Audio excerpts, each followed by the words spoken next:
Hai guys, balik lagi di Vince Station Reward. Apa kabar semuanya? Baik. Di balik spike yang keras dan juga serve yang kencang, ada satu posisi yang sangat penting dan gak bisa diremehkan. Middle blocker. Mereka adalah pemain dengan refleks yang super cepat, kekuatan lompatan yang luar biasa, dan punya peran ganda yang bikin kepala panas kalau nggak fokus. Tapi kenapa peran mereka begitu penting? Dan kenapa pemain middle blocker sering banget diganti pas rotasi?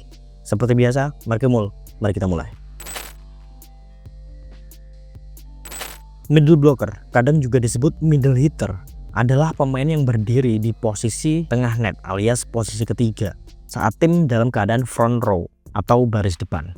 Menurut USA Volleyball ataupun panduan FIVB, tugas utama mereka sebagai middle blocker adalah menjadi blok utama untuk menghentikan serangan lawan dan menyerang dari tengah dengan kecepatan tinggi. Middle blocker bukan sekedar tinggi, tapi mereka adalah pemain yang paling sibuk selama satu rally. Tugas-tugas middle blocker di antara lain adalah blok pertahanan yang utama. Seorang middle blocker harus cepat membaca kemana arah bola. Mereka juga harus bekerja sama dengan opposite ataupun outside hitter untuk menutup setiap celah. Dalam sebuah strategi read block nih, biasanya para middle blocker ini menunggu sampai arah set lawan tuh jadi jelas sebelum akhirnya memutuskan untuk melompat. Sehingga timing itu benar-benar krusial. Yang kedua, harus bisa melakukan serangan cepat alias quick attack. Sering banget middle blocker tuh menyerang dari tengah di umpan-umpan pendek yang diberikan oleh setter dengan cepat. Menurut data nih, quick attack yang efektif itu bisa meningkatkan efisiensi serangan tim hingga 20% karena membuat blok lawan tuh nggak tepat waktu. Transisi blok dan juga serang itu juga harus tepat.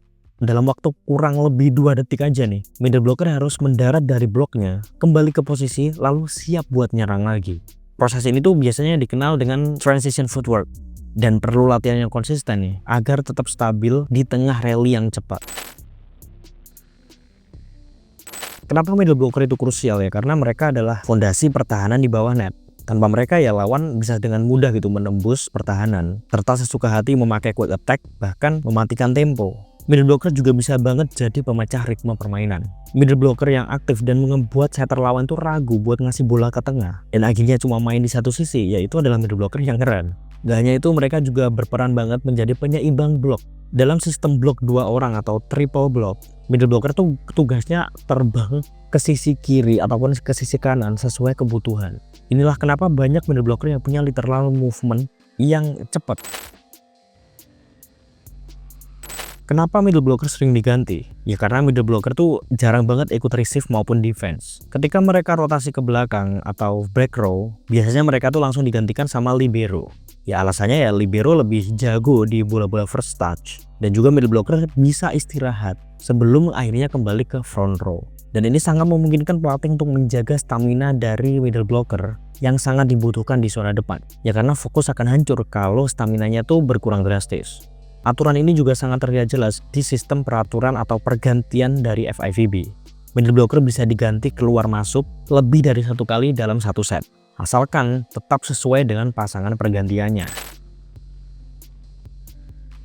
Kualifikasi middle blocker antara lain harus tinggi pertama, kemudian refleks dan juga time sense yang bisa menentukan dan tepat kapan waktunya melompat, kapan waktunya menunggu. Vertical jump yang tinggi dan kemudian footwork yang presisi. Harus bisa melakukan shuffle step, crossover, dan penyesuaian saat blocking. Dari aspek psikologi sendiri, middle blocker seringkali menjadi posisi yang paling mental pressure. Kenapa? Ya karena mereka nggak boleh gagal untuk membaca set lawan. Sekali lompat terlalu cepat, net kosong buat lawan. Harus tahan frustasi juga, karena mereka nggak selalu dapat bola serangan. Apalagi kalau tim fokus dengan outside. Pelatih itu kadang suka dan memilih middle blocker yang tenang dan disiplin, bukan emosional dan terlalu agresif. Contoh nyata tuh kayak Yang Hyojin.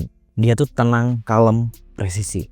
Menurut wawancara pelatih Marcelo Abodanza dan mantan pelatih timnas Jepang Masayoshi Manabe, middle blocker sering jadi kunci pembaca setter lawan.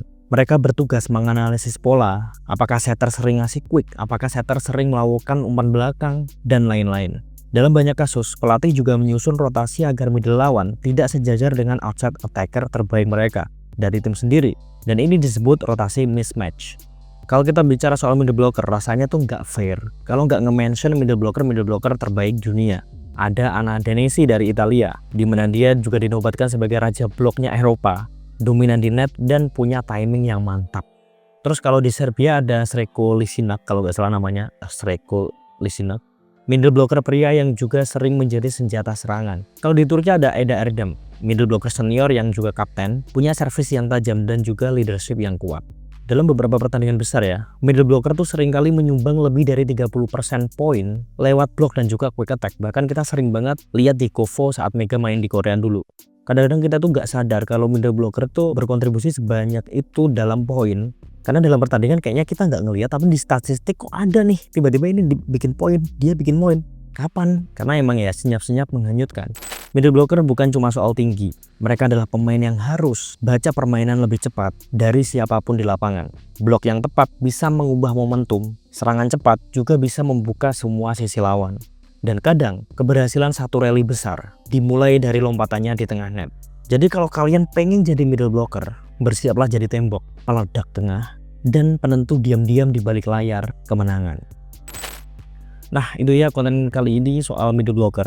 Mimin berharap kalian makin tahu, makin paham, dan kalau ada yang salah-salah dari yang Mimin sampaikan silahkan koreksi aja di kolom komentar, feel free.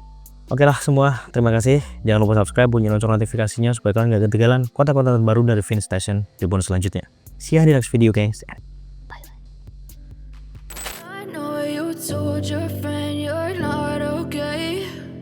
Tell me what's wrong and why you never said you felt that way. Guess you're trying to stay strong and fake a smile until I